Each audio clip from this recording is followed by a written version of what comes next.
You know that feeling when a story you followed for years finally reaches its last chapter?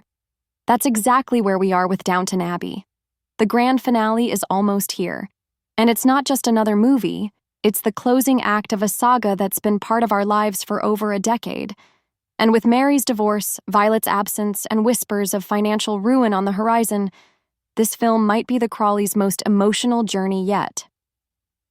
Let's start with Lady Mary. Honestly, it feels like the entire fandom gave a subtle sigh of relief when her marriage to Henry finally ended. The two never truly clicked.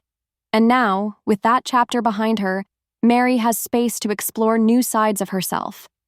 Remember, in the 1930s, divorce was still considered scandalous, but for Mary, it could also mean independence, and maybe even a deeper sense of purpose. And let's be real. If anyone can face whispers of gossip with grace and a cutting comeback, it's Mary Crawley. Now here's where things get really interesting. Did you catch the hint about Harold possibly returning?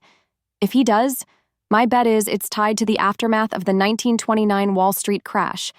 Families like his lost fortunes overnight, and the ripple effects spread all the way to Britain. The film is set in 1930, so the timing couldn't be more perfect. And remember, huge estates like Downton weren't immune. Many were forced to downsize, sell, or even abandon their homes entirely. That looming financial tension might play a huge role in this finale. Now picture this. The final scene slowly transitions from the 1930s into the present day. Downton isn't a private home anymore, but a museum, with visitors wandering its halls and stopping to admire portraits of Violet, Robert, Cora, Mary, Edith, and even George as an adult. Or maybe instead we see an elderly Mary, quietly passing away in her sleep, reunited in the afterlife with those she's lost, Matthew included, if they can convince Dan Stevens to return for one jaw-dropping cameo. And speaking of family, one of the most beautiful shifts has been Mary and Edith's relationship. Gone are the days of sharp remarks and constant rivalry. We've actually seen them grow closer, with Edith offering real warmth toward her sister. For a series built on drama and tension, that reconciliation feels like one of the most rewarding payoffs of all. Then there's that unforgettable line from the trailer. Long live Downton Abbey. On the surface, it sounds like a toast to the estate. But dig deeper, and it feels more like a bittersweet prayer. Because in real history, the late 1920s and 30s were brutal for grand houses like Downton. Many families had to give them up. So maybe this line isn't about stone walls and chandeliers. It's about legacy, identity, and a hope that the Crawleys' spirit will endure no matter what. Of course, there's a huge presence missing. Violet Crawley.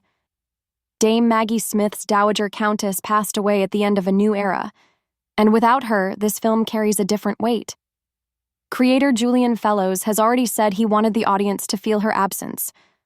Violet was the anchor, the sharp-tongued compass guiding her family. Even though she's gone, her voice, her values, and her sense of duty still echo through every decision the Crawleys make. So, is this truly the end? Fellowes has teased that he never says never, but without Violet, many fans feel this could be the natural closing chapter. That said, the idea of a prequel focused on a young Violet has been floated more than once. The challenge? Finding anyone bold enough to step into Maggie Smith's shadow. Elizabeth McGovern, who plays Cora, has shared some touching thoughts about this farewell. She said the cast has grown together like family over the years, and even without Violet's big set-piece moments, her presence still permeates the film. Outside of Downton, McGovern's been busy too, with music, new projects, and even a screenplay featuring another strong female lead.